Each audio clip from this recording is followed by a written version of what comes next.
le plaisir, mesdames et messieurs, de vous retrouver. Bonjour à toutes, bonjour à tous. Bonjour à vous, Alain. Roch Aurélien Akwaïnou, c'est l'argent qui est la chose.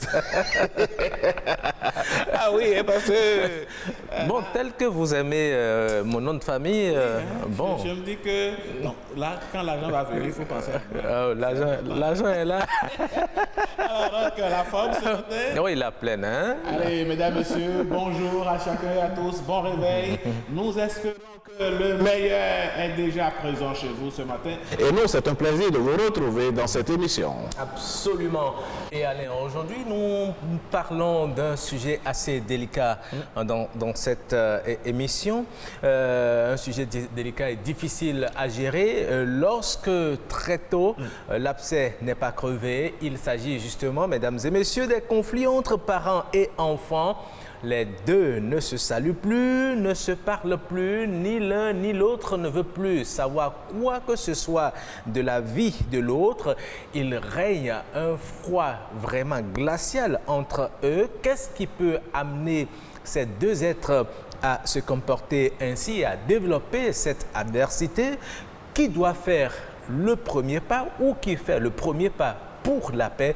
Eh bien, c'est de cela que nous allons parler aujourd'hui. Sujet extrêmement délicat, je l'avoue, j'en conviens avec vous, cher Roch Aurélien Akwaïnou. Oui, sujet délicat, mesdames, messieurs, mais est-ce pour cette raison que nous n'allons pas en parler? Certainement même vous êtes dans le cas, on ne sait jamais, on est en fait de fin d'année, mais vous n'allez peut-être pas visiter vos parents et vos parents ne demanderont pas d'après vous. C'est suffisamment, nous estimons, suffisamment grave, il faut donc en parler et nos invités vont nous proposer des pistes de solutions. Absolument. Et ils seront dans quelques minutes sur ce plateau. Mais avant de les recevoir, mesdames et messieurs, installez-vous confortablement. Nous allons découvrir les merveilles du Bénin. Et aujourd'hui, nous allons à Alada, la cité des Adjaoutor. C'est la cité où on retrouve le Holland ah oui, et l'escargot. Allez, on va découvrir. Nous allons à Alada.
Nous voilà de retour, mesdames, messieurs. Nous étions à Alada, la cité des Adjaoutor, Roch Akwaïnou. La ville de Toussaint Louverture. Hein? La ville mariale, j'ai envie de dire, pourquoi pas? Bien sûr, parce qu'il y a la radio Immaculée Conception. La cathédrale de l'Immaculée Conception d'Alada. Oui. Ouais, et vous parliez tout à l'heure de certaines viandes qu'on retrouve. La viande de l'escargot et aussi de la côte, surtout lorsque vous faites une escale au niveau du carrefour. Là. Et aujourd'hui, ils ont vraiment organisé les dames. Les dames se sont organisées, je vais dire, bien assises. Et puis, bon, il n'y a plus d'embouteillage où il faut courir, prendre le risque de se faire écraser ou bien de se faire cogner par une voiture. Vous avez envie de manger de la bonne viande d'escargot, vous rentrez dans la rue là et puis bon... Vous connaissez les bonnes adresses de la bouffe. Oui, comment? En tout cas, Alada, c'est une ville en plein développement. C'est une ville qui a récemment accueilli l'inauguration de l'hôpital de Zone. Ouais. L'hôpital qui accueille aujourd'hui ceux qui sont souffrant du Covid-19. Voilà, effectivement. Donc, c'est dit donc que c'est quand même un hôpital de qualité et nous espérons qu'on en aura d'autres dans tous les départements. En tout cas, comme ça. beaucoup d'infrastructures sont annoncées pour restaurer justement cette ville d'Alada. En tout cas, si vous êtes au Bénin, ne manquez pas d'y faire un tour. Tout à fait. Nous en profitons pour faire un petit coucou matinal au roi d'Alada. Voilà. Merci. Donc, après justement les merveilles du Bénin, nous allons recevoir notre humoriste du jour. Il est déjà sur ce plateau. Vraiment concentré. Vraiment, aujourd'hui, il est très, très, très sérieux. Oui, très sérieux. On dirait que... dites-nous, commandant, l'armée a un problème? Monsieur vous êtes commandant Rocky? Non, mais l'armée n'a aucun problème. Vous savez, quand vous voyez les militaires, les policiers, vous les respectez. Ah oui. Hein? Vous l'avez appris à vos dépens? Quand ils ont lancé les concours de la police républicaine passée, comme je suis déjà commandant, je voudrais continuer mes aventures dans l'armée, devenir commandant, pourquoi pas. Donc vous voulez quitter la police pour l'armée? Pour l'armée. J'étais déjà policier, tout, mais je vais maintenant dans l'armée. Et ils ont lancé le concours, parce que je suis de la vallée de Lemay, on doit se rassembler au niveau du carrefour cinquantenaire. Déjà à 5 heures, on dirait que tout le Bénin veut devenir militaire. Nous sommes plus de 10 000 candidats. Donc l'endroit est noir de monde. Je vous jure qu'on ne peut plus compter. C'est-à-dire, le chef comptait ce qu'on avait donné, il s'est arrêté, il est fatigué. C'est la vocation d'être militaire qui est aussi forte comme ça? Des braquages répétés, c'est trop. Donc, ils ont dit, on va courir du carrefour cinquantenaire pour Agata. Là où on dit Agata, c'est pas Agata que vous comprenez là, Agata, vrai. C'est plus de 6 km. Et ils ont dit que c'est 4 km, c'est faux. Donc après le concours, j'ai bien mesuré. Avant le concours? Après le concours. Parce que lors du concours, on a dit que c'est 4 km. Comme je suis aussi militaire, j'ai confiance en eux. C'est que bon, c'est mes gars, ne peuvent pas me tromper. Et on a commencé à courir. Quand le commandant qui était là le jour, là, il m'a vu, il m'a reconnu. Il m'a salué, il dit oui, mon frère, ça va bien. Et ils ont sifflé. Pris comme ça, on a commencé à courir. On courait clic.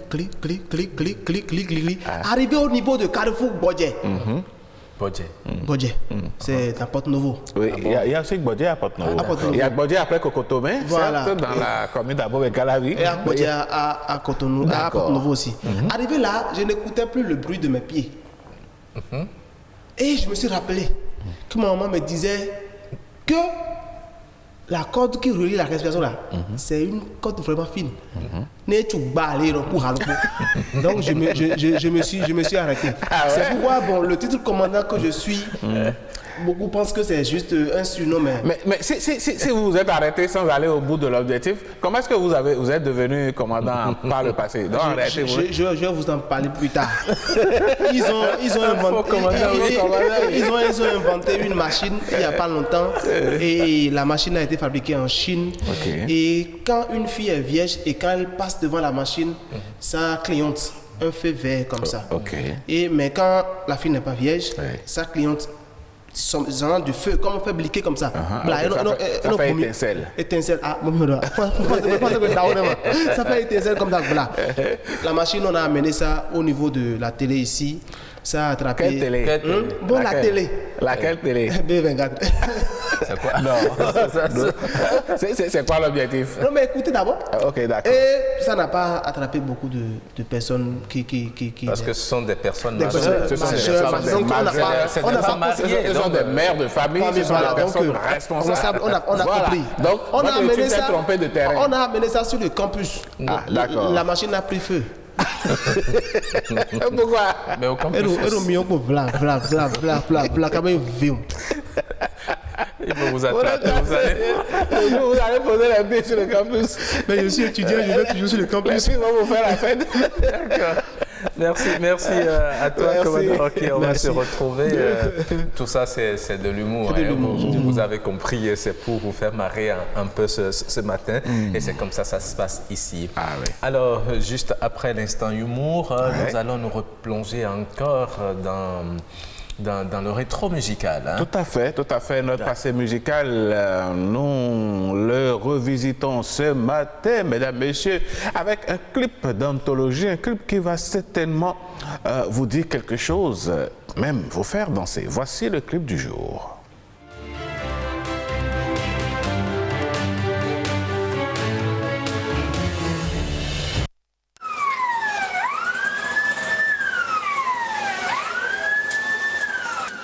Ede gbẹ̀rù mọ̀ bolo epo wẹ̀ kwe ọ̀nàrí òkwe gbà fínà dìde sìn ọ́n òkwe rògbò nẹ̀ gbèjẹ́ hànà dìde òhun mẹ́tsi àfidó tó tọ́ èmi ràgbèmí náà sẹ́lò ràgbèmí náà sì sìnkọ́. Ede tó tse kwe ọ̀nà yọ̀ dandan ìsìn kwe sí ọ̀nàrí. Dache kwe onari dan isin kwe chonari diandie mi ndo yajiwe bo kuro tagbado nu mewe pazondu tagbado nu mewe kuro tagbado nu mewe abara kwe jesiro tagbado nu mewe bo tegbeje mi le na da son jeru kuku ya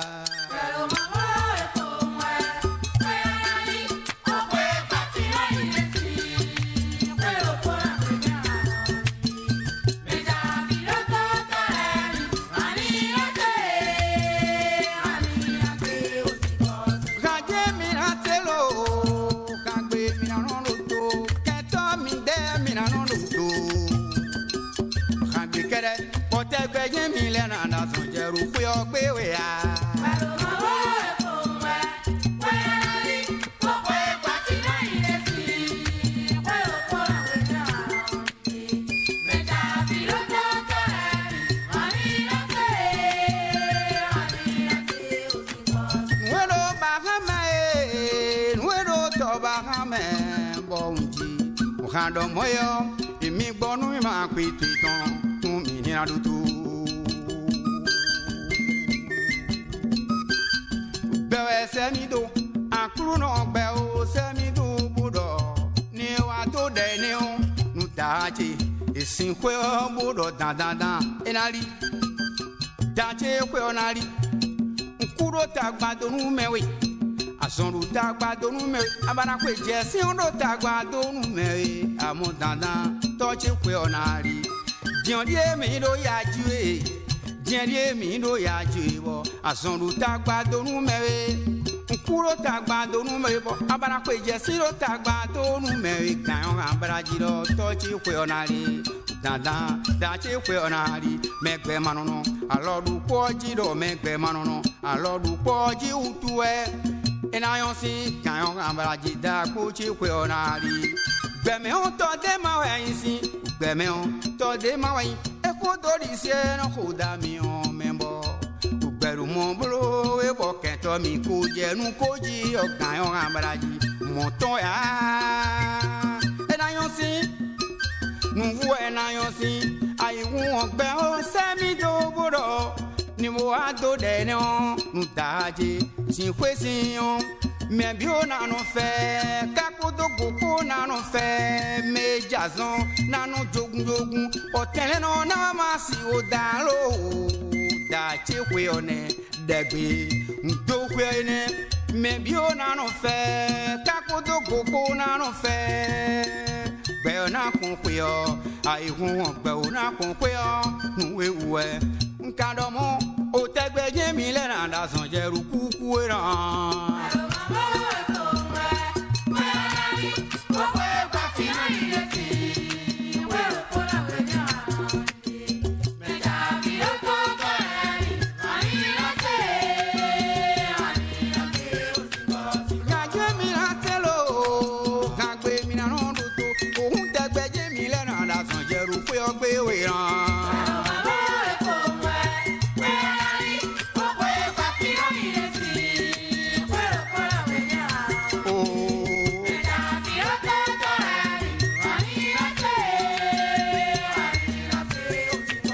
Kumadu mena wa wine.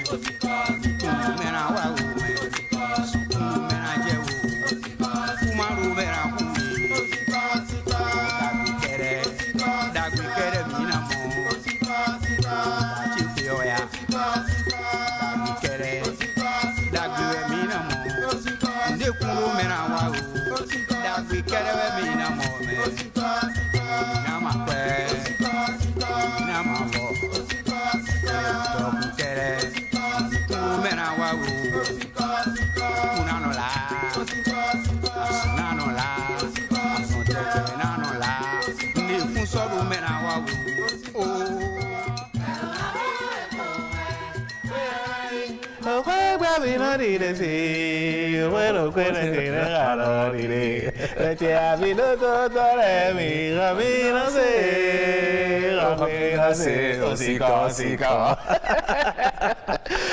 Très belle musique. Bon, je vais vous produire. Hein? Ah, merci, merci.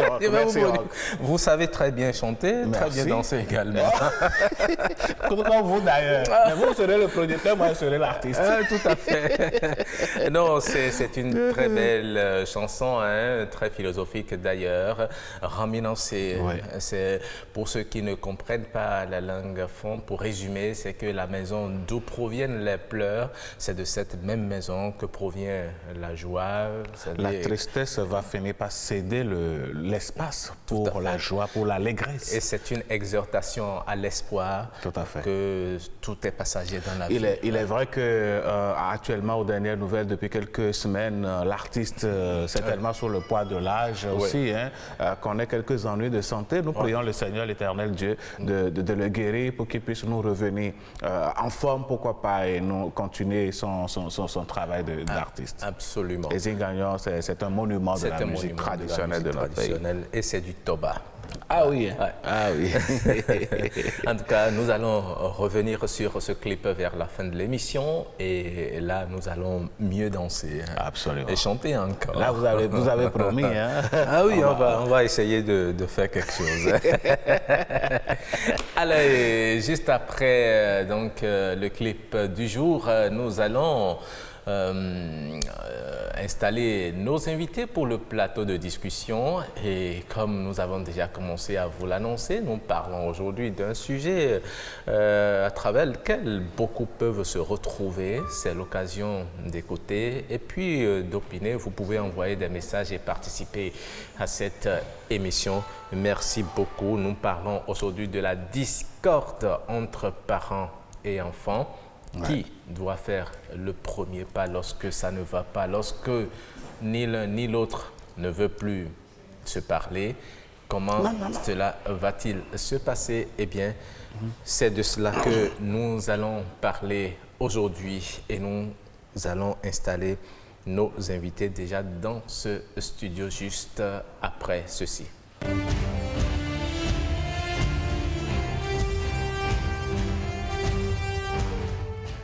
Voilà, donc nous allons vous décliner l'identité de nos invités déjà autour de cette table. Des invités de prestige, hein. Vous les voyez déjà. J'ai bien envie de commencer à saluer Mémé Odette de Souza. Bonjour. Bonjour, monsieur. Et merci d'avoir accepté notre invitation. Je vous en prie. Voilà. En face de vous, nous avons le père Hubert Kelouilé. Bonjour. Vous êtes prêtre catholique. En dehors de ça, vous êtes le directeur de la communication. Directeur diocésain de la communication. Voilà, qui est bien précis. De l'archidiocèse de Cotonou. Merci également d'avoir accepté notre invitation. Et au téléphone, Alain, nous allons recevoir Dr Jaurès Coin. Il est socio-anthropologue. Et voilà. il interviendra pour donner son avis sur la question. Tout à fait. J'en profite pour saluer nos invités sur ce plateau. Alors, on va démarrer tout de suite avec vous, Madame Odette de Souza. Dites-nous, selon vous, qu'est-ce qui pourrait amener un enfant et son géniteur ou sa génitrice à ne pas s'entendre au point de couper tous les ponts? Il y a beaucoup de facteurs, surtout en ce moment, cette génération. La plupart du temps, ils n'arrivent pas à s'entendre avec les parents parce qu'ils ont tendance à suivre la mode, je ne sais pas si c'est la mode ou bien suivre les camarades. Et quand vous avez des parents, certains parents qui sont stricts, qui ont certaines moralités, vous devez suivre une certaine moralité, alors il y a les enfants, ils se fâchent, ils s'énervent, et quand les parents ne font pas attention et ne vont pas vers eux pour arranger les choses, c'est la coupure totale. Mais ça ne date pas d'aujourd'hui. Cette forme de rébellion entre parents et enfants, ça date d'il y a longtemps. Donc, est-ce qu'en votre temps, vous n'assistez pas à des cas pareils où entre papa, maman, entre papa, maman et l'enfant, les ponts, le courant ne passe pas du tout, ils ne se saluent pas, plus rien, quelqu'un ne veut plus rien savoir de l'autre? Ça date de toujours, cette histoire-là. Mais en mon temps, les enfants essayent quand même de comprendre plus ou moins les parents. Ils comprennent, mais ils coupent le pont. Mais de nos jours, c'est définitif. En mon temps, il y a la famille, les gens, on appelle, on essaye d'arranger les choses. Mais en ce moment-là, si les parents même ne font pas attention, n'entrent pas en eux-mêmes, ne font pas les premiers pas, ne les appellent pas, alors là, c'est la coupure totale. Mais vous disiez tout à l'heure, à la question d'Alain, qu'il y a beaucoup de facteurs qui peuvent expliquer cela. Quels sont les facteurs selon vous, les raisons? Il y a beaucoup de raisons. Quelquefois, c'est la famille, surtout quand vous êtes adolescent, certaines choses vous faites et que les parents ne veulent pas. Une fois que vous voyez que vous êtes déjà indépendant, alors vous coupez les ponts. Quelquefois, c'est quand vous arrivez au moment de vous marier, de vous fiancer, papa n'est pas d'accord, maman n'est pas d'accord, et vous, l'amour vous pousse à le faire. Vous coupez les ponts. Il y a beaucoup de choses. Il y a beaucoup de choses. Oui. D'accord. Très bien. Père Hubert Kelowile, dites-nous, on peut comprendre que dans l'adolescence, il y a quelques malcompréhensions, l'enfant se fâche contre le père, contre la mère, disons crise d'adolescence, mais c'est vite réglé. Mais le constat aujourd'hui, c'est que même à l'âge adulte, l'enfant il est devenu adulte. Et parce qu'il y a un problème ou un autre, pour une raison ou pour une autre, il coupe les ponts. Les parents ne s'entendent plus. On dit même, peut-être à son enterrement, je viendrai. Et puis après, on coupe tout. Qu'est-ce qui amène ça? Et pourquoi? Qu'est-ce qui peut justifier une telle attitude en parents et enfants? Je pense que maman a déjà souligné tout à l'heure, dans le passé, il y a les leaders d'opinion. Il y a des personnalités morales respectables qui peuvent permettre d'entretenir le dialogue. Aujourd'hui, le monde est gagné par l'individualisme, ce qui nourrit des références de liberté trop poussées et d'une conscience d'un arrière-fond d'indépendance et de suffisance, ce qui fait qu'il peut y avoir cassure. Mais comme l'a souligné depuis toujours, cela existe même dans les théories communicationnelles. On situe la transmission du savoir ou de la manière d'être dans la société en 3 formes. La première forme, c'est la forme éducationnelle qu'on appelle bottom-down, c'est la communication descendante, où on parle, les gens réceptionnent, écoutent, mais à un moment donné, comme a souligné maman, il y a les signes de maturité qui sont comme des crises générationnelles, conflits de génération. C'est ça, le bottom-up, protestation, contestation, affirmation de soi, et peut-être même pas nécessiter la radicalité. Parce que la radicalité n'est pas toujours mauvaise. Elle est temporaire pour permettre de s'affirmer. Et dans cette affirmation, on gagne quelque chose en indépendance pour essayer de redimensionner les forces en présence entre l'autorité parentale et l'enfant qui devient de plus en plus mûr.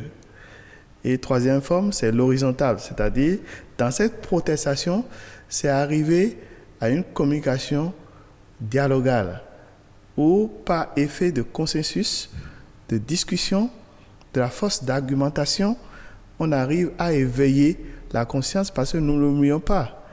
Comme dit l'adage, le vieillard assis voit plus loin que le jeune homme debout. Oui. Et le jeune homme, quel que soit son niveau intellectuel, sa capacité, ses diplômes, ne gagne pas en expérience l'adulte. Oui. Et donc, on dirait que notre monde, dans l'espace de notre mise en scène publique, nous manquons d'autorité remplie d'expérience en qui le jeune a confiance pour obéir. D'accord. Mais au-delà de ces différents facteurs que vous venez d'évoquer, les différentes formes de communication, il peut y avoir certainement Mémé l'a souligné tout à l'heure, certains facteurs qui font que des parents et des enfants ne s'entendent plus du tout. Ils ne veulent plus du tout se parler.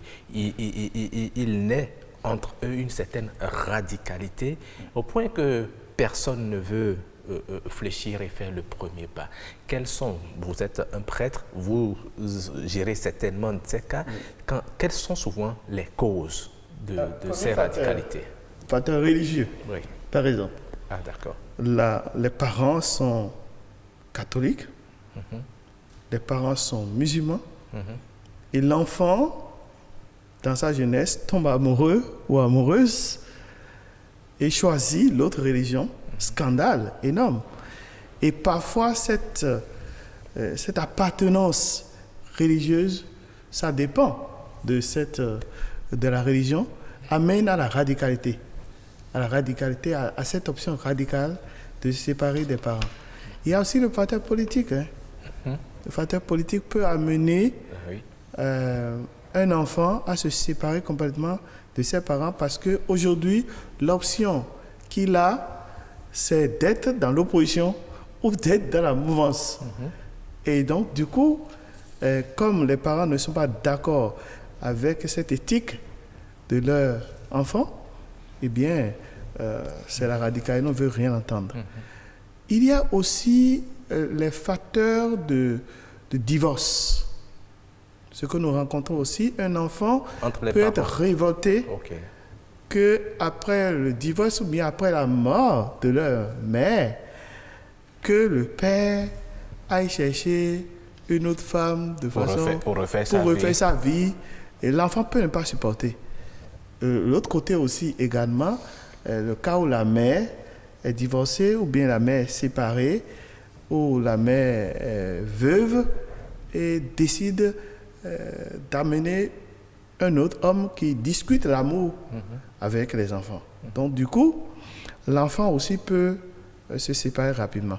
Lorsque l'enfant aussi tombe amoureuse ou amoureux, eh bien, il peut arriver qu'il soit ou elle soit tellement conquis ou conquise par l'âme sœur que occupée par la famille, la belle famille, la nouvelle belle famille, elle décide de se séparer complètement de ses parents. Donc, il y a plusieurs facteurs qui peuvent amener des gens à se séparer. Ces facteurs ne sont jamais exclusifs. Et c'est la concurrence de plusieurs agencements. Il y a le facteur principal, mais il peut y avoir de greffage d'autres facteurs qui amènent petit à petit à la radicalité. D'accord, très bien. Nous allons voir rapidement, Alain, ce que les téléspectateurs, les concitoyens aussi pensent de cette situation qui n'arrange pas, qui ne projette pas une bonne image de la famille. Nous allons voir ce qu'ils pensent de ce sujet. L'enfant a le devoir de faire les premiers pas. Après tout, c'est son géniteur. Donc, il doit participer, il doit aller vers le père pour lui demander ce qu'il a fait de mal. Ou bien pourquoi il a offensé. Là, l'enfant devait aller vers son père. Là, le papa doit se mettre pour comprendre vraiment qu'il a fait quelque chose de grave pour son enfant. Mais il ne faut pas que l'enfant attende que c'est le père qui vient vers lui. Parce que chez nous en Afrique, c'est comme ça. On ne devait pas attendre le père qui vienne vers nous.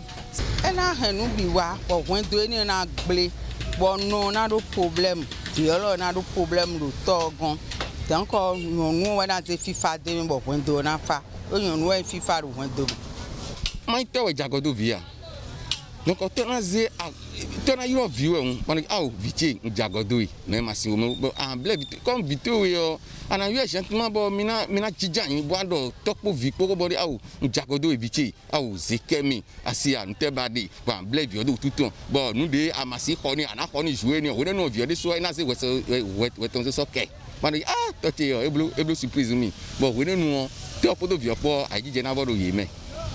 Maintenant, des FIFA fawai ni joma do problème ko no kwa no na de FIFA do njuro do to we no jimi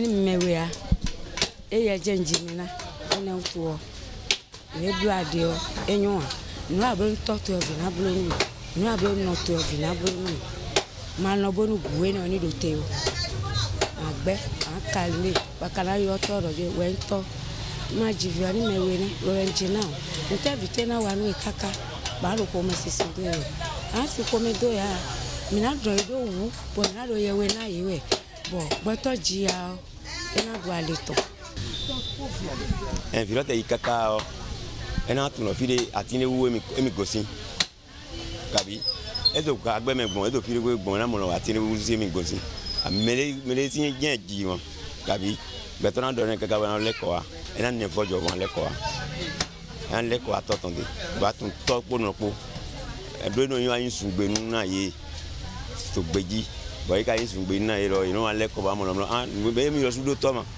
mi ai ko to mi ton ko no mi don je wa na da fo bona mu to ton in tagba de bo ma o ne wa we a je wa na fon fa bona mu to ton we ne to ton na do po de bona di on salon abi video bona no papa mi do fini a na bonjour papa to na igbe ni aropa de do e ko mo no bi okunyo ne ngwa no bi ba mi we to soro mo na ron kan ba we hu papa ma ba we amena ba wa diwe ma o te mi gbon ache ojo hodo eni. Mais c'est Jésus qui est la paix. Si réellement il connaît la parole de Dieu, il doit aller faire. La parole de Dieu nous enseigne de pardonner. De pardonner. Donc, si c'est le papa, il doit aller vers son enfant pour demander le pardon. Et ainsi aussi, si c'est l'enfant, il doit aller vers son papa pour demander le pardon. C'est-à-dire, pardon, c'est quelque chose qui est un peu difficile. C'est que tu dois laisser ton manteau pour aller voir et l'intéresser qui a été. C'est ça. Elle est donc un début ou papa. Elle est donc tout ton dieu. Papa doit être ainsi. Elle est dans tout ton roi. Donc, elle est ma père. Elle est mon maman. Ma maman est mon papa. Elle me comprend. Elle va lui donner un savon roton. Bon, papa est notre papa. Ok. Mais toi, il faut venir. Et d'acheter. Toi, vous avez des boutons à nier. Il y a un porté. Il y a un porté. Et c'est une bonne idée. Jamais. Toi, il y a un profit. Il y a un profit. Pas de temps. Toi, il y a un profit. Nous voulons à M. Sûr. Il y a un profit.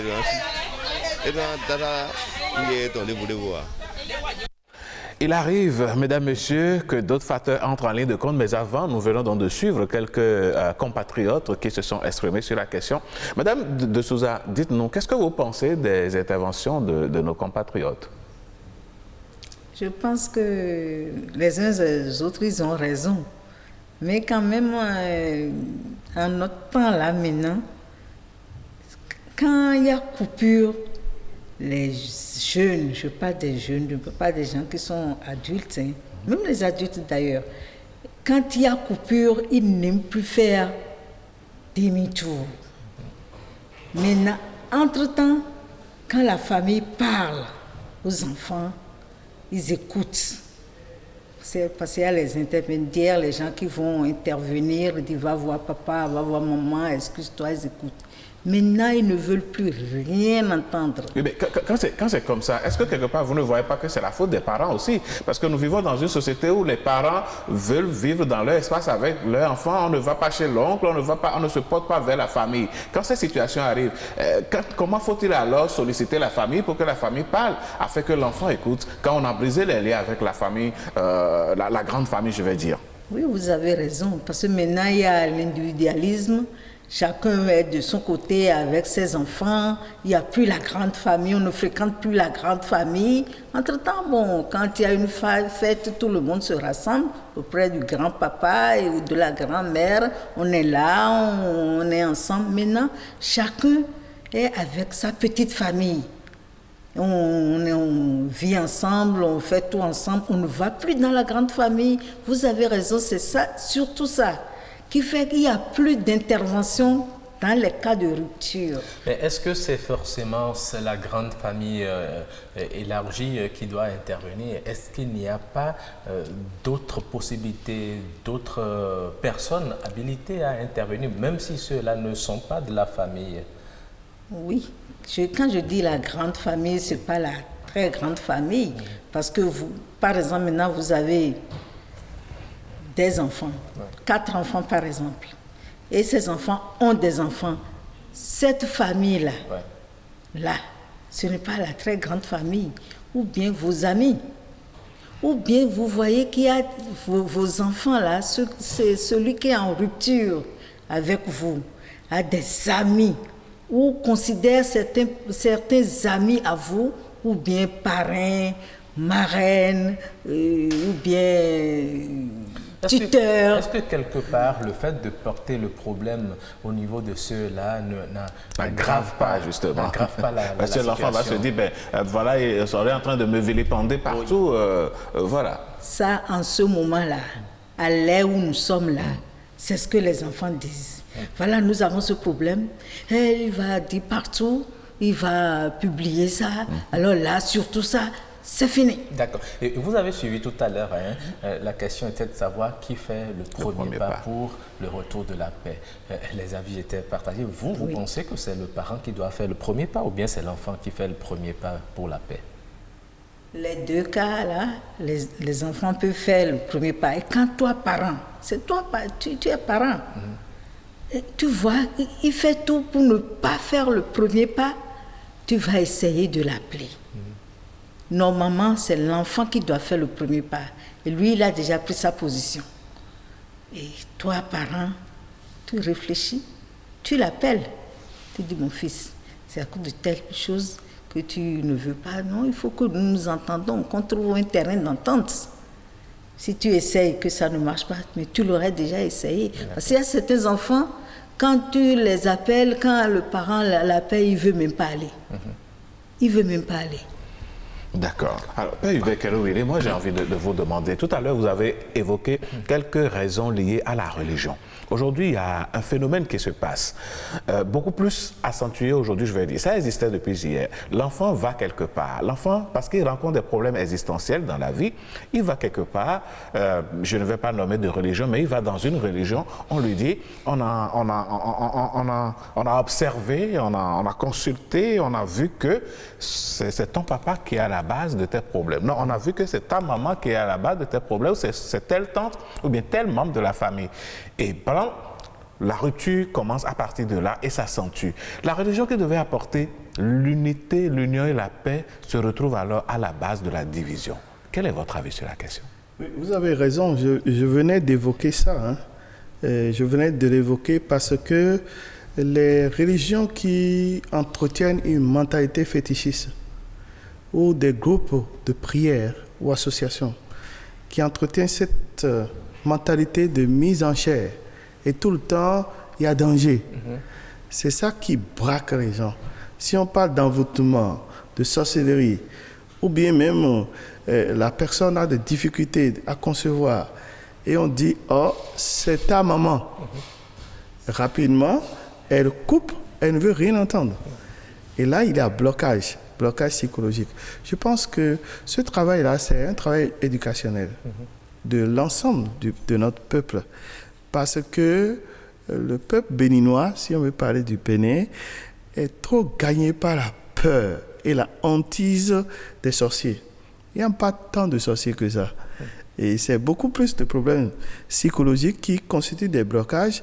Et nous avons besoin, en tant que médias, en tant que responsables éducationnels, de travailler à faire en sorte que nos frères et sœurs puissent avoir une maturité qui permet de se libérer de ça. Et je pense que si on y arrive, ça va régler beaucoup de problèmes au niveau de l'éducation. Donc, si c'est catholique, il y a un problème catéchétique. Donc, il faut que les autorités catholiques renforcent la catéchèse pour que les gens soient bien ancrés par leur religion. Les protestants vont faire les mêmes choses, les différentes religions vont faire les mêmes choses pour nous libérer de ça. Mais lorsque, Père, excusez que je rebondisse sur cet aspect, c'est l'un des facteurs majeurs qui crée cette distanciation entre parents et enfants. Un enfant qui a été éduqué dans une certaine religion et qui, devenu grand, a estimé que cette religion ne lui va plus. Il va dans une autre religion et demande que ses parents le rejoignent, sans quoi il n'a plus rien à partager avec eux. C'est la patience et l'accompagnement. N'oubliez pas que dans la Bible, le fils perdu est retrouvé. Il n'a rien voulu savoir. Il a réclamé son dû, il est parti. Il est parti, il a fait sa vie. Et à un moment donné, il s'est éveillé, heureusement. C'est ce qu'on souhaite pour tout le monde. Et il a engagé le retour. Et il y a une précision importante dans la Bible qui dit « alors qu'il était encore loin, son père va courir ». Peut-être que si son père ne courait pas, il n'allait jamais réussir à venir vers lui. C'est pour cette raison que, prioritairement, moi je demanderai l'effort des parents. C'est ça. L'effort des parents devant un enfant qui n'a pas assez d'expérience, un enfant qui fait à sa tête, les parents ayant leur enfant comme leur premier trésor, doivent tout faire ce qui est à leur pouvoir pour racheter l'enfant. Et en deuxième position que je dois préciser, c'est que dans la dynamique de la réconciliation, c'est l'offensé qui doit toujours faire le premier pas, et non l'offenseur. L'offenseur, c'est celui qui a commis le mal. Mais il est redemandé à l'offensé, donc qui est comme en position de pouvoir, puisque c'est lui qui a été blessé. C'est lui qui engage la démarche pour faciliter la réconciliation. Mais lorsqu'il se retrouve face à un mur? À un but, il fait comme à des moments, on sollicite des gens. Même dans les Saintes Écritures, on a dit, parle seul à seul. S'il ne comprend pas, appelle une ou deux personnes, c'est-à-dire des gens qui ont certaine influence sur cette personne-là, pour essayer, pour tenter. Et lorsque tu tentes tout et que c'est impossible, dit Jésus-Christ, considère-le comme un païen. Donc, Jésus-Christ lui-même a estimé qu'à un moment donné, on peut se retrouver devant un mur infranchissable. Là, c'est un païen. Mais merci beaucoup, Père Kerouide. Nous allons entrer en liaison avec notre socio-anthropologue, Dr Coin. Il est au téléphone. Bonjour, docteur. Oui, bonjour, monsieur. Voilà. Et nous sommes en train de parler de la discorde entre parents et enfants. Allô? Est-ce que vous pouvez vous déplacer juste un tout petit peu pour que nous puissions mieux vous écouter? Ça peut aller?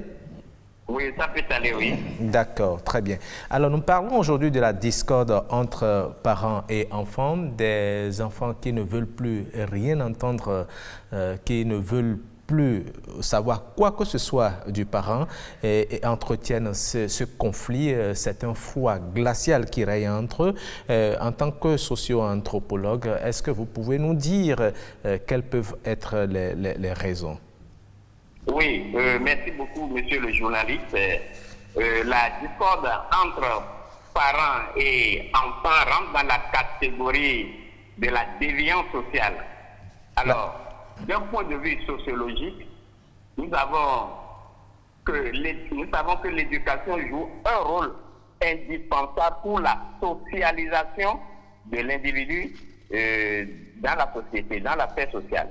Et de ce point de vue, les parents ont la responsabilité d'éduquer les enfants pour assurer cette socialisation. Au cas où les enfants n'arrivent pas à respecter, à tenir des comportements qui les écartent des comportements marginalisés, alors il se pose un problème de la rupture du lien social.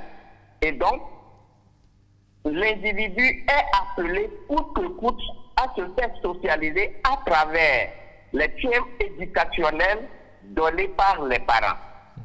Ce que nous constatons aujourd'hui, il y a des enfants qui ne respectent pas les parents, il y a des enfants qui adoptent des comportements marginaux qui rentrent dans la catégorie de la déviance sociale. Voilà ce que je peux dire de façon ramassée. Et puis, les parents ont toute la responsabilité d'intervenir pour réguler ces comportements marginaux des enfants. D'accord. Parce que ces enfants constitueront des problèmes à la société de demain.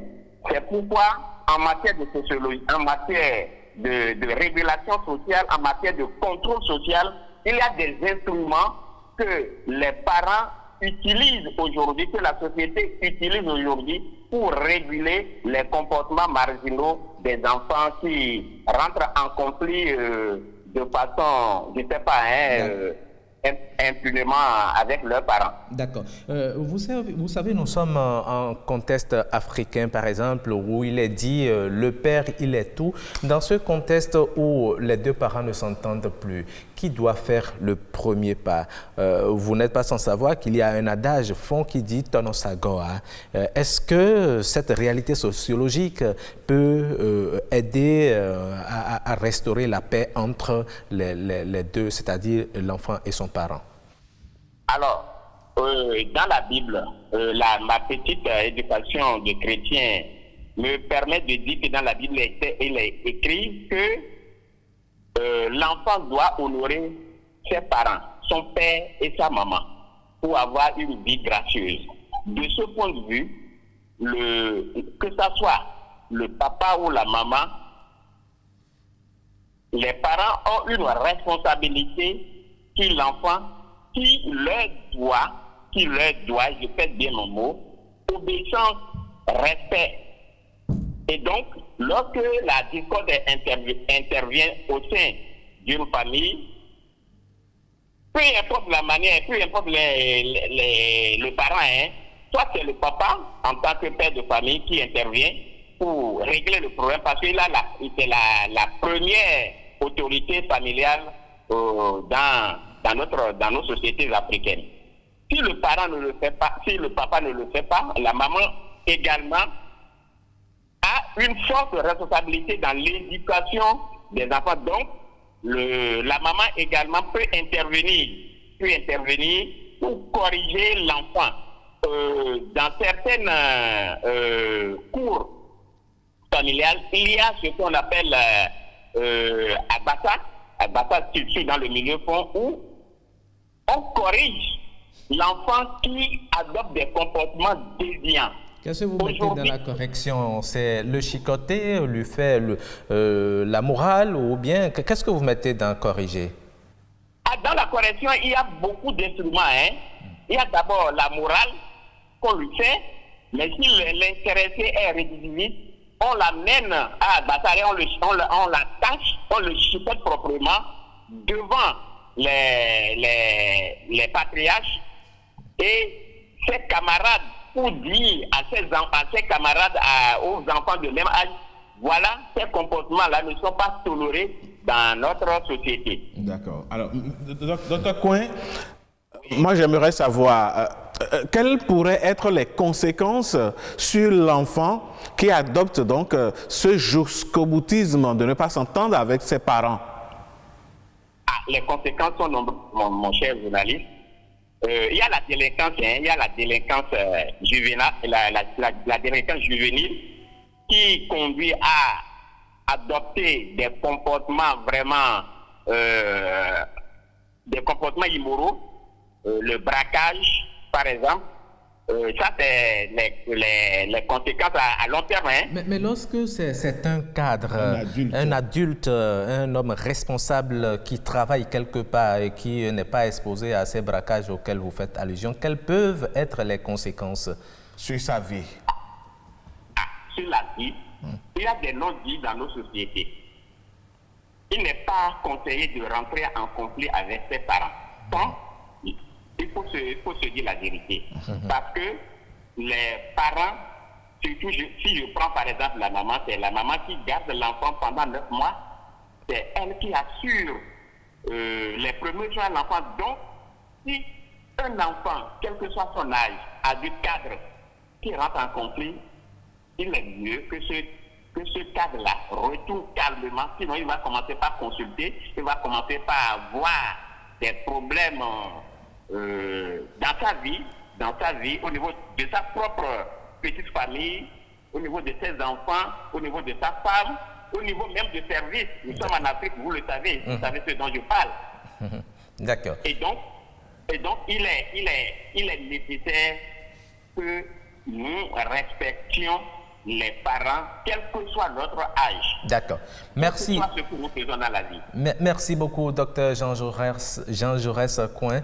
Nous aurions bien voulu vous garder longtemps, tellement intéressant ce que vous développez, mais c'est une question de temps. Nous allons vous dire merci et vous retrouver une autre fois pour une autre intervention dans cette émission.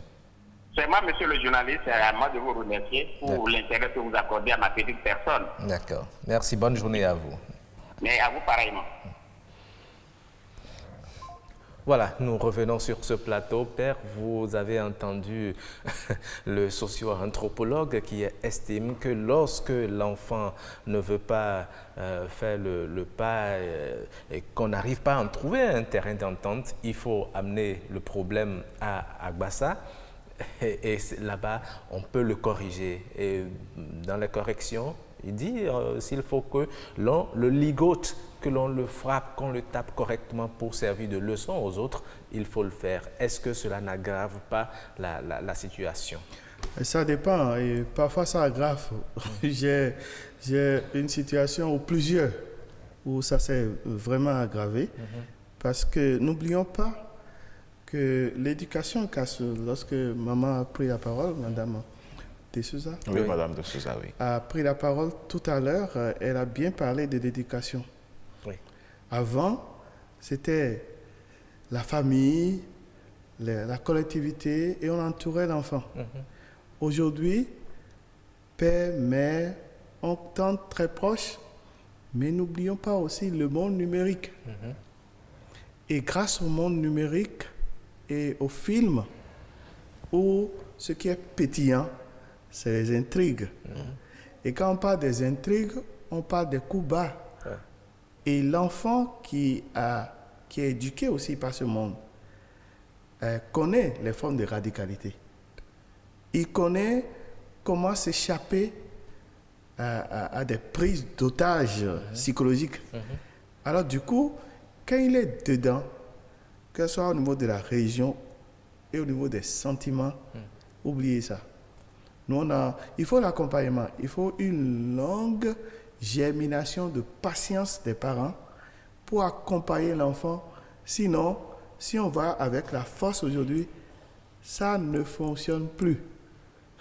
Avant, ça fonctionnait parce que tu n'as pas d'autres moyens qui arrivent chez toi, qui t'enseignent. Mais là, le monde numérique t'enseigne ce que tu dois faire. Et le plus grave, c'est qu'il y a des enfants qui se donnent la mort.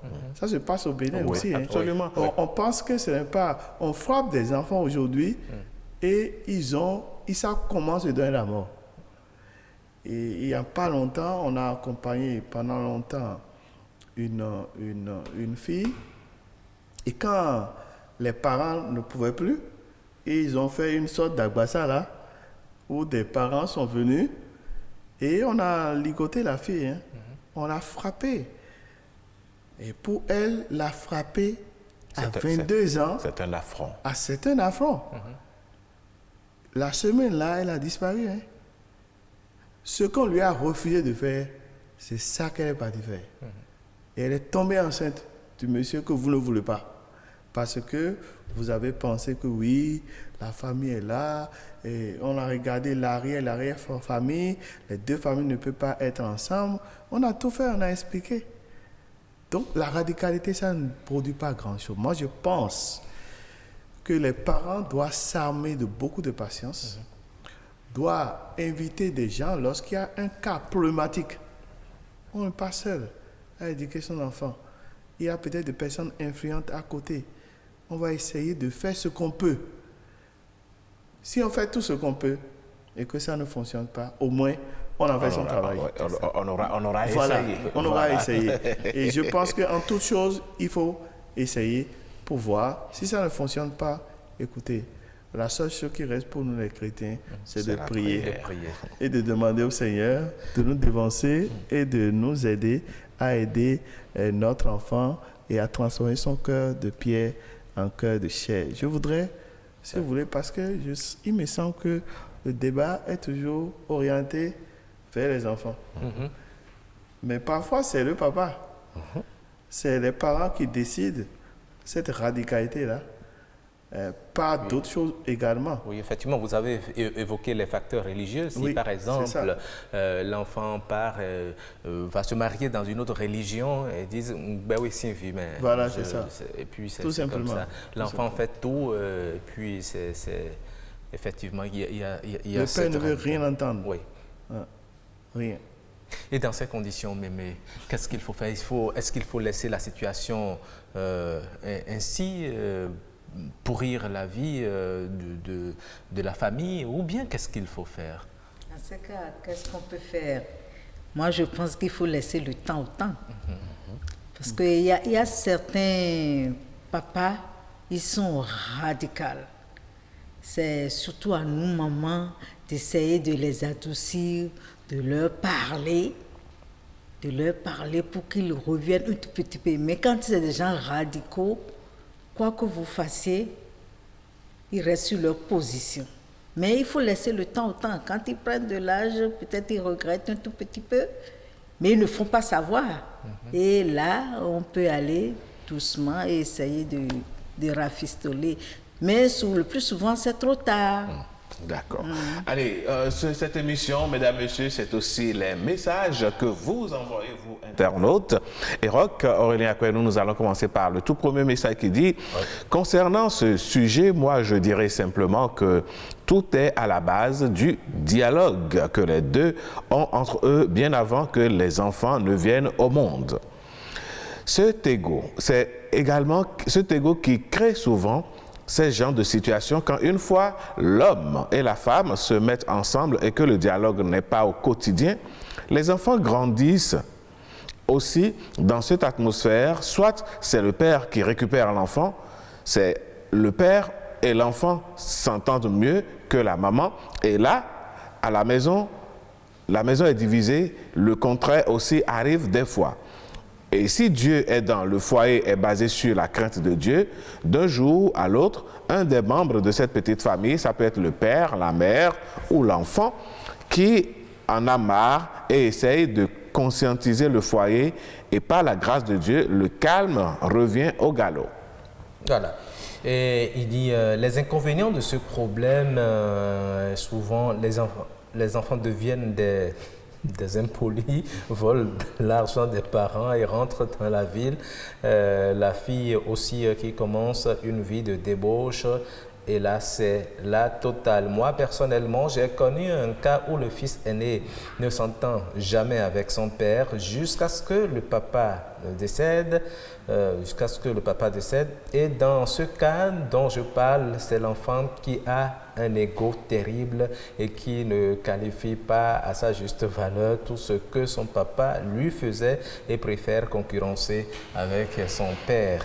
Un autre message qui dit, moi je dirais qu'il y a toujours la faille d'un côté. Si non, un enfant ne peut pas se lever du jour au lendemain pour ne plus vouloir écouter ses parents, soit ses fréquentations qu'il lui monte la tête, et étant naïf, il rentre dans le jeu qui va lui coûter cher, puisque c'est pas pour rien que le 4e commandement de la Bible dit « Honore ton père et ta mère, et tu auras la longévité ». Le chiffre 4 symbolise le carré, c'est-à-dire les 4 points cardinaux, et tant que tu es sous la protection de tes parents, beaucoup de mal te seront épargnés.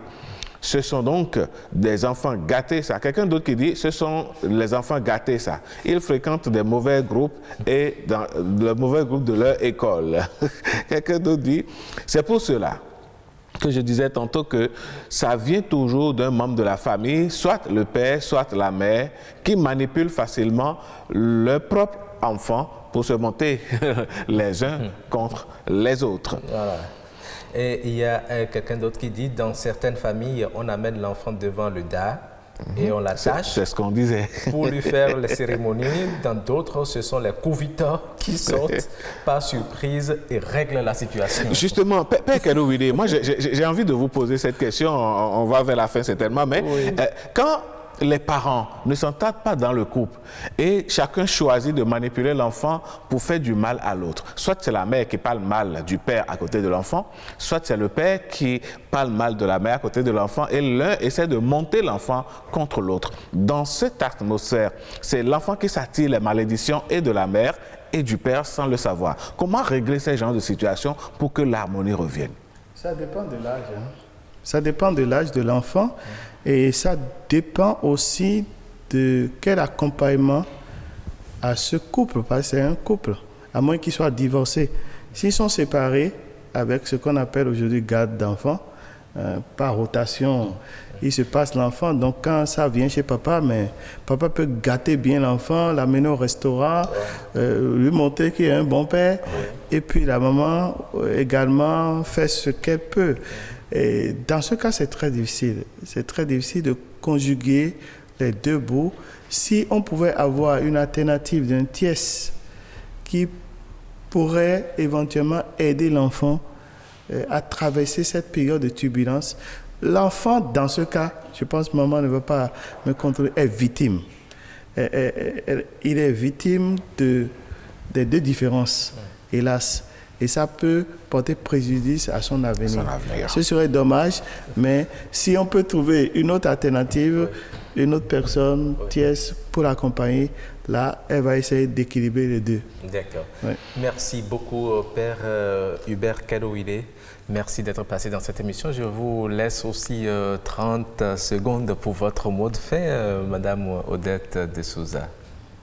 Non, mais ce que moi j'ai à dire... surtout dans tous les cas, il faut que nous prions. Nous prions. C'est surtout la prière. Parce que, quelquefois, devant certaines situations, vous ne pouvez rien. Voilà, papa est braqué, l'enfant est braqué. Quelquefois, c'est la rupture totale. C'est seulement la prière qui va nous sauver, qui va faire revenir papa à la raison ou l'enfant à la raison. Il faut toujours appeler le Tout-Puissant pour nous aider. Absolument. Merci beaucoup. On aura beaucoup appris de ce sujet. Si des gens vivent cette situation, eh bien, il ne faut pas dire que c'est l'enfant qui doit forcément faire le premier pas. Le parent peut également faire le premier pas pour la restauration de la paix. Merci. Donc, nous allons marquer, Alain, une pause, le temps de raccompagner nos invités. Voilà. Bienvenue au Bénin. Paysage verdoyant, relief multiforme, faune et parc naturel, plages ensoleillées, cité balnéaire ultra moderne, rythme au corps, rite au cœur, vestiges et reliques d'une histoire séculaire, brave peuple, biens et personnes sécurisées. Le Bénin, terre de culture et de riches traditions, vous offre de grands moments de découverte et d'évasion. Venez visiter mon beau pays, le Bénin. Il vous surprendra. Bénin, miroir de l'Afrique.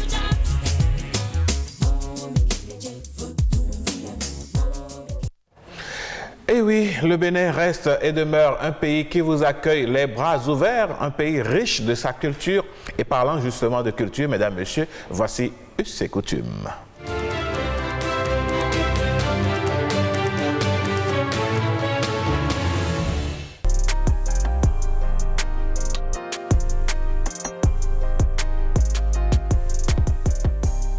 blagues sont une forme de la littérature orale que l'on retrouve dans certaines cultures, exactement comme on pourrait retrouver chez d'autres la poésie, les proverbes, les chansons. Il faut le dire, quand on analyse disons plusieurs cultures du Bénin, c'est une particularité quand même de la communauté d'Indi de Djougou. Les anciens ont certainement imaginé ça pour en faire une sorte de pacte de non-agression entre des ethnies, disons, entre des familles.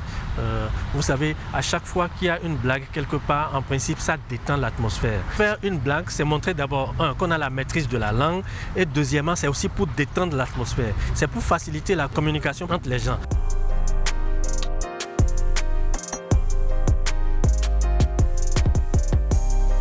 C'est peut-être pas tout le monde qui supporte les blagues.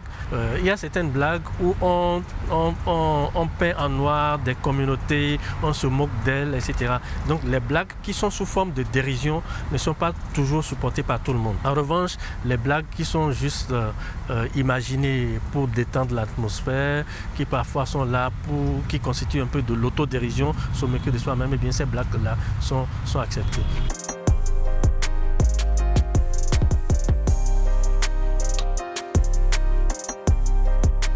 Vous savez, en la matière, on ne réfléchit pas en termes de jeunes et de non-jeunes. À l'origine, la blague, ce n'est pas imaginé pour être méchant.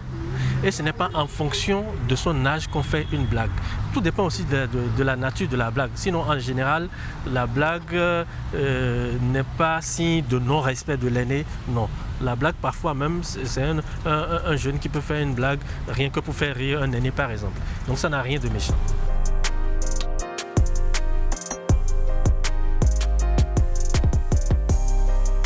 On vient t'annoncer que la voiture de l'Alpha a pris feu. Et la seule chose que toi tu trouves à dire, c'est de dire est-ce que sa barbe a pu être sauvée. En disant est-ce que sa barbe a pu être sauvée, c'est qu'on sait que le profil de l'Alpha, celui qu'on reconnaît à la fois son boubou, mais aussi sa barbe. C'est juste pour se moquer, pour dire comme tu nous dis que sa voiture a pris feu et que lui-même était dedans, est-ce que sa barbe aussi a pris feu? C'est juste pour se moquer, pour faire rire. Bon, l'autre blague dont je pourrais parler, qui est à la fois aussi un proverbe, c'est qu'on dit si physiquement vous savez que l'orbite de vos yeux est assez profond, donc si vous voulez pleurer, il faut vous y prendre très tôt. Et en fait, c'est pour dire que quand il y a quelque chose qui ne va pas, il ne faut pas attendre le pourrissement avant de le dire, en fait. C'est à la fois une blague, mais sous forme de proverbe.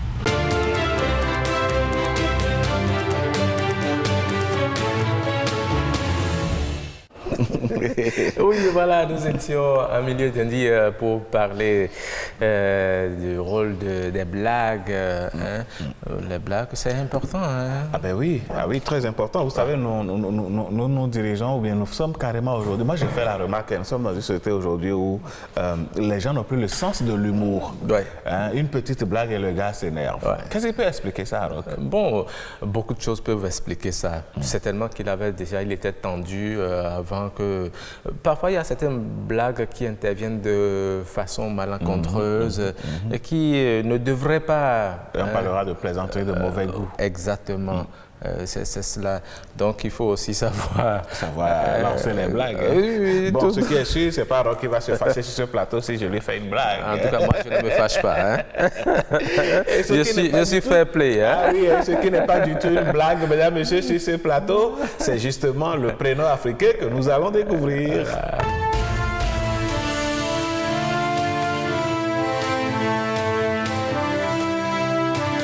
Et nous allons directement au milieu Côte-à-Fond. C'est un habitué de ce plateau. Il y a passé...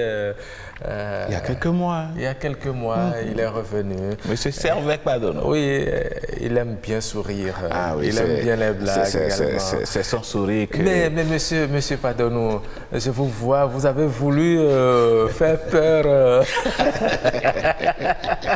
Ou bien vous avez décidé de tout laisser comme ça, montrer que bon... c'est juste une look. Vous avez fait le choix de ce look-là. D'accord. Et c'est naturel. C'est naturel et ça vous va bien. C'est pourquoi tout à l'heure, il pensait que c'était un masque que vous avez. Et cela a laissé le masque. Il n'avait pas bien vu. Puisqu'on est à plus d'un mètre. Alors, monsieur Sévère Padonou, ce matin, vous avez décidé de nous parler du prénom Atinguido. Voilà. Je prononce bien? Oui, Atinguido. Atinguido. Atinguido. Atinguido. C'est milieu Kotafon. C'est le plus Kotafon. Quelle est sa signification? Oui, c'est juste derrière l'arbre. Derrière l'arbre. Derrière l'arbre. On peut dire aussi Atingodo. Mais dans une autre langue, dans une autre dialecte. Mais écoutez, comment on peut donner ce prénom-là à un enfant? Ah oui, voilà, c'est toute la sagesse qui est cachée dans ce prénom-là. Okay. En fait, c'est des astuces. Oui.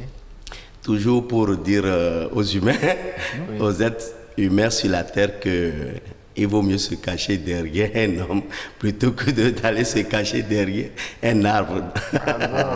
Parce que l'homme sera toujours important dans la vie. Ah oui, mais vous savez, on constate dans la société que d'autres disent « il m'a offensé, c'est fini, je m'en découde avec lui ». Mais qu'est-ce que tu peux faire sans l'homme sur la terre? Rien du tout. Ouais. Tu es là, aujourd'hui, sur ce plateau, c'est grâce à quelqu'un. Tout à fait. Si je suis là, ce matin, c'est grâce à quelqu'un. Tout à fait, ça c'est clair. Ainsi de suite, s'il est là-bas, c'est grâce à quelqu'un. Et donc, on ne peut que se donner confiance réciproque dans la vie. Et l'homme est au centre de tout. De tout. Donc, il vaut mieux composer avec l'homme que de dire je coupe les ponts, moi je n'ai plus rien à voir avec telle ou telle personne. C'est la mort. On ne peut pas savoir si dans 10 ans, dans 50 ans, vous aurez besoin de cette même personne. C'est clair. Même si vous l'échappez, vous n'irez pas dans la brousse pour aller se cacher derrière un arbre. Voilà. Vous ne traiterez pas avec les arbres. Mais vous avez un souci, vous n'irez pas parler avec un arbre.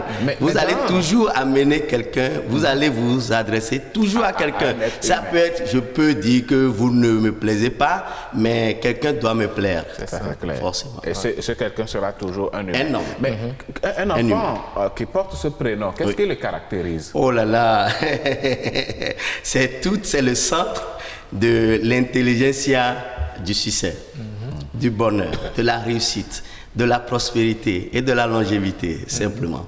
Vous allez voir des gens, on dirait que eux, ils n'ont jamais connu la souffrance. Et c'est exact. Et les enfants, on peut en citer, mais peut-être pas ici. Il y en a plein. Et on dira aussi, dans d'autres circonstances, qu'aux âmes bien nées, le nombre des années. Et c'est fondé sur ça. Parce que cet enfant qui est né, qui porte ce prénom Atinguido, est un enfant vraiment nanti. C'est ça. Naturellement nanti. Donc vous en connaissez qui sont vraiment nantis. Nanti, parce que toujours est-il que à chaque problème, quelqu'un lui apporte une solution. Il n'est pas besoin d'être issu d'une famille riche, nanti, mais son destin, tout ce que Dieu, son aura, et tout ce que Dieu l'a doté de dons, de talents, de façon intrinsèque, lui attire le bonheur. C'est ça. Quelqu'un viendrait toujours à sa rescousse pour le sauver, pour le délivrer. Et c'est parce qu'il sait donner confiance à autrui, il sait se confier, il sait traiter avec les gens. C'est intéressant, hein, tout ça. En tout cas, merci beaucoup, Monsieur Padonou Sévère, de nous avoir fait découvrir ce prénom Atinguido. Voilà. Atinguido. C'est intéressant. Alors, qu'est-ce qu'on va faire maintenant? Nous allons passer à la capture. Et vous ne partez pas. Nous allons voir la capture juste après ceci.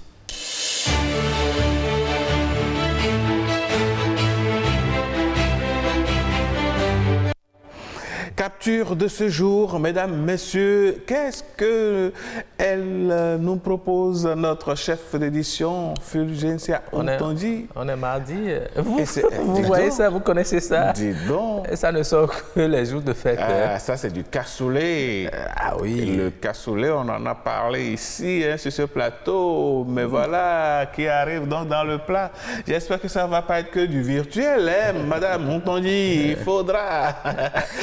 Ah, mais dis donc, monsieur Padonou, un plat comme ça vous inspire quoi ce matin? Ah oui, ça, cassoulet au poulet, c'est beaucoup plus de l'appétit. Hein. Et ça me rappelle la fête, les fêtes qui s'annoncent. Déjà la nativité et le nouvel an. Et donc, vraiment, ça nous convie à cela. D'accord. Ah oui, c'est des repas de fête, des repas de jour de fête, intéressants tout simplement, puisque nous sommes dans la fièvre des fêtes. Exactement. Vous avez déjà acheté ce qu'il faut préparer pour la famille et les invités le jour de fête?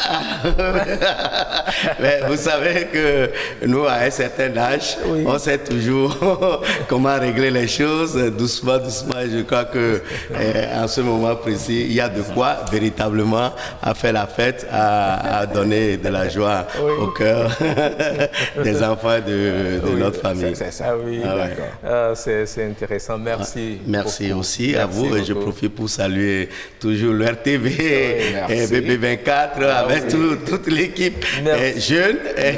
Merci. Et par anticipation, bonne et heureuse année. Merci beaucoup. Merci pour tout ce que vous faites. Mais vous allez revenir encore demain. D'accord. Pour notre prénom. Merci beaucoup. Ça m'a fait un plaisir. Alors, merci beaucoup. Allez, bonsoir. Allez, bonsoir. Merci. Oui, bonne journée à vous. Merci. Alors, Alain, nous sommes mardi après la capture. Nous allons passer à l'astuce. L'astuce du jour. Voilà.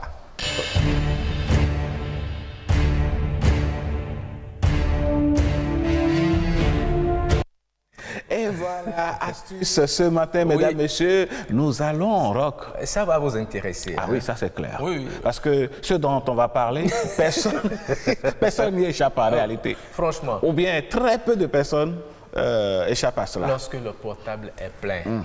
Oui, votre téléphone est plein.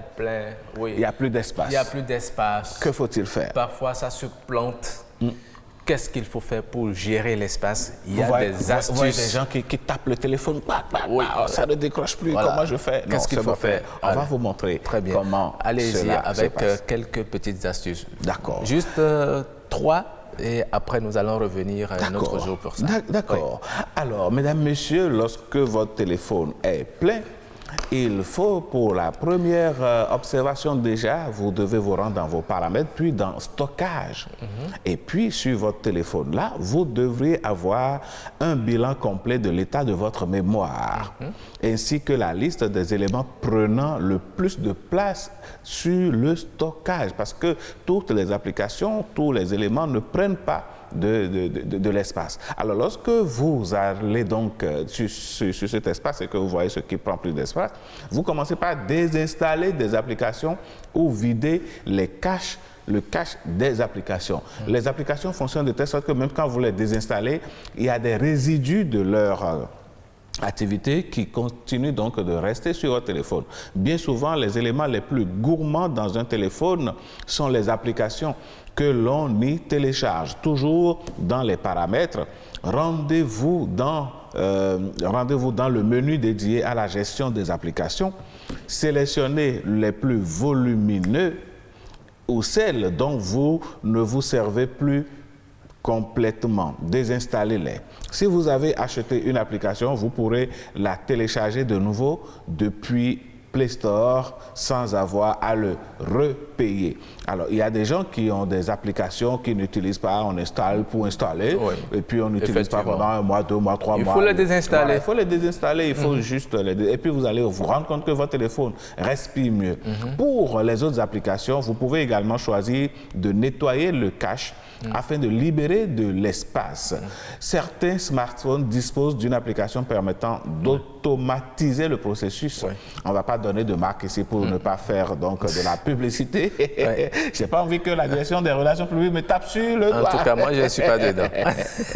Alors, libérer de l'espace dans votre application. Ouvrez paramètres de votre téléphone. Ouvrez le menu applications et notifications. Sélectionnez donc l'application souhaitée, puis appuyez sur stockage. Sélectionnez l'option effacer les données ou bien sûr vider le cache si l'option est disponible. Effacer les données ne s'affiche pas, puis appuyez sur gérer l'espace.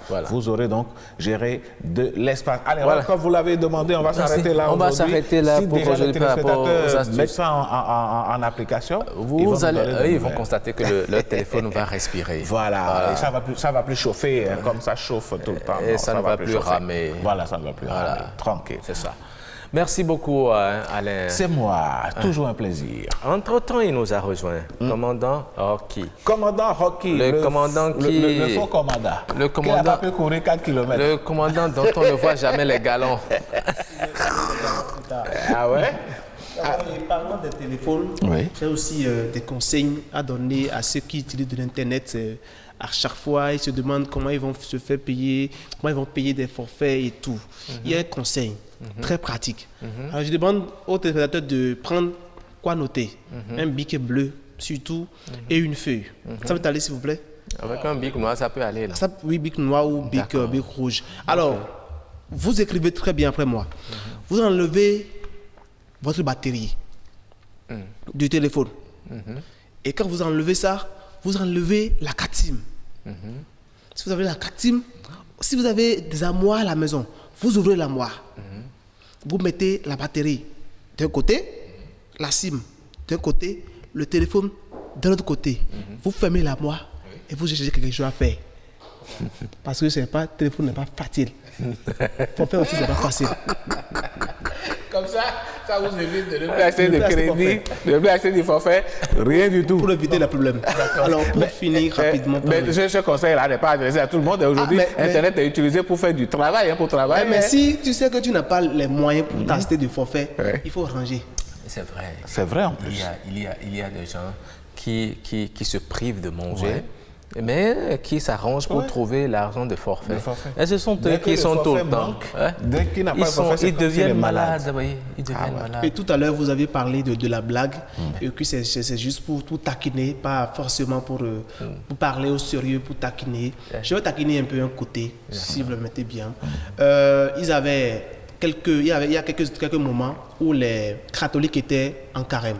Bon, attention, faut pas trop tacler les. Je ne veux pas trop les. C'est qu'on va lui faire la fête parce que nous sommes catholiques. Et un prêtre a décidé de faire jeûne pendant 50 jours. Normalement, c'est 40 jours ou bien 30 jours. Mais il a décidé de faire 50 jours pour voir ce que ça peut donner. Il a commencé, il a fini les 30 jours. 35e jour, c'était le jour de la messe. La messe était un train animé. Il a dit que le Seigneur soit avec vous. Et comme d'habitude, on a répondu et avec votre esprit. Mais on regarde sur là-bas, on ne voit plus le mouvement du prêtre. On ne le voit plus bouger. Alors, les gens ont constaté qu'il est tombé quelque part là. On a commencé par appeler 118. Il n'y a pas les servants d'hôtel autour de lui. Non, les servants d'hôtel aussi n'ont pas retrouvé le prêtre. Ils ont appelé les médecins. Avant que les médecins n'arrivent, le prêtre était à terre. Un petit est resté là, il a dit, ou bien le prêtre a faim. Il faut qu'on lui achète du gâteau, ou bien quelque chose à manger rapidement. Il a dit, non, pourquoi tu vas dire ça? Le prêtre ne peut jamais avoir faim en pleine messe comme ça. Et il a dit, Écoutez ce petit, il est inspiré par la volonté de Dieu. Dieu lui a communiqué le message. Eh oui, Rock. Merci beaucoup, commandant Rocky. On vous retrouve très prochainement sur l'humour matinal et sur Nopiden. Rock, Aurélien Akoinou, nous tendons vers la fin de ce numéro de l'émission. Oui, nous allons danser du Toba. Ah oui, vous aviez promis. Ah, j'oubliais. Allez. Du Toba avec Ezine Gagnon. Il faut qu'on débarrasse le plateau. Dans le morceau... oui. Menacé. Nous allons écouter aussi. Allez. Vous avez chanté bien tout à l'heure. Au point où vous avez décidé d'être mon producteur. Ah, ouais. Bon, donc en 2021, déjà l'engagement est pris. On va sortir ne serait-ce qu'un album de 20 titres pour voir ce que ça va. C'est promis. Humechi afidoto toimi ragbe mina selo ragbe mina si cinco ede toche kwe onayo dandan isin kwe si onali dache kwe onali dandan isin kwe si onali diandie mi do yajiwe bo kuro tagbado nu mewe Wazondu tagbado nu mewe Nkuro tagbado nu mewe Abarakwe jesiro tagbado nu mewe Botegbe jemi le nanda zanjeru kuku ya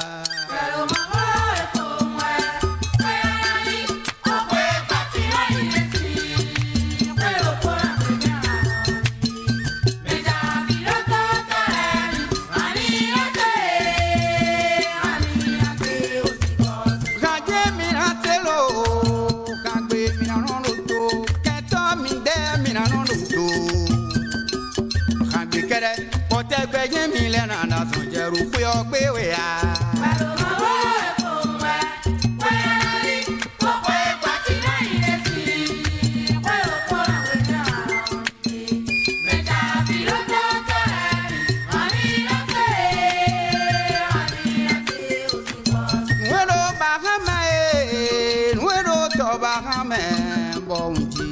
Kando moyo imi gbonu ma kwitu itan tun mi ni adutu bewe se mi do akuru no gbe o se mi do budo ni wa to de ni o nu tachi isin kwe o budo dandan enali tachi kwe onali nkuro tagbado nu mewe Azondu tagbado nu mewe Abarakwe jesi ondo tagbado nu mewe Amudanda tochi kwe onari Diandie mi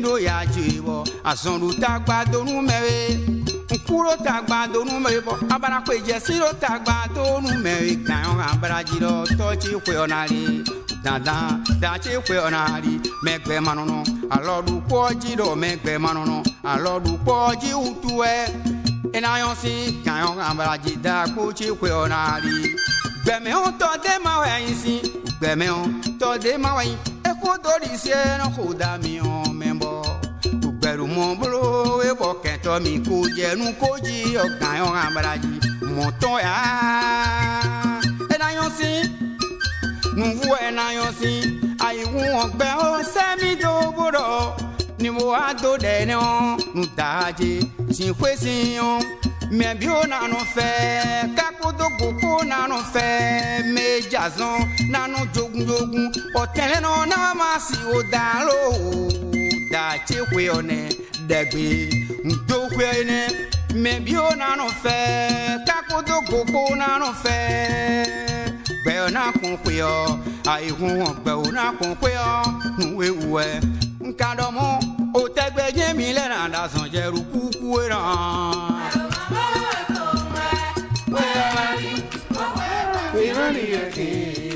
Bueno, pone cuidado, diré. Vete a mi todo mi, amírase, hocico. Ah oui, Voilà. C'était formidable. Hein? Tranquille. Merci beaucoup à Ezine Gaillon. Ah ouais, oui. Ezine qui nous redonne de la joie ce matin et Tout qui à nous fait. redonne de l'espoir. Hein. Tout à Même fait. si en cette période de fête, vous pensez qu'il n'y a rien à manger, il n'y a rien à porter, l'espoir est perdu, l'allégresse arrive à partir de ce matin. Absolument. Ouais. Merci beaucoup. Merci à toute l'équipe ayant contribué à la préparation et à la réalisation de cette émission. Nous disons merci et on se retrouve demain pour une autre émission. Au revoir.